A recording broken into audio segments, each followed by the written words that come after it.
Our next category is what we call our KDZ Ultra. Now what this is, it is a zirconium oxide core or coping overlaid with Noritake porcelain, which is absolutely beautiful powder liquid porcelain. So we have a couple options here.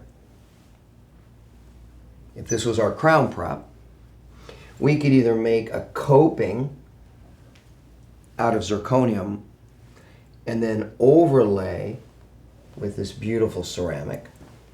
So we basically have a restoration that would be similar to PFM, although this coping is very translucent when it's thin. So it certainly outperforms aesthetically to what we'd see with a porcelain fused to metal crown. Strength would be the same, because although this is 1,000 megapascals, this overlying ceramic is only 100.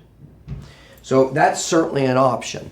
And if someone came into my office and had, because I don't use very much metal, if someone came into my office with existing PFMs and I have to replace a single PFM and they're opaque because they're PFM, I tend to go with a KDZ Ultra over a PFM.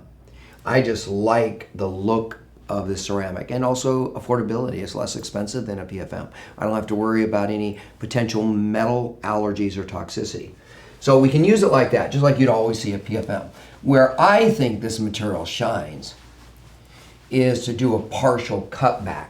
So let's say this is a maxillary first molar. So there's my prep. This would be my buccal. This would be my palatal.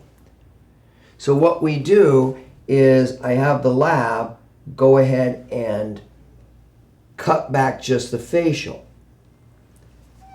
So this would be our functional cusp. This has a flexural strength of 1,000 megapascals. The central fossa, 1,000 pascals. Then we overlay the facial with the Noritake. So I get this material that absolutely could not be broken by the patient, yet we have the facial aesthetics. And we can do this any which way we want. You know, if we wanted to, let's say it's a premolar, this could actually be modified so that we do the buccal occlusal. Also in the anterior, if there's a multi-unit bridge, this could be layered on the incisal edge to give us a lot of incisal edge translucency. So this was our prep. And then the monolithic zirconia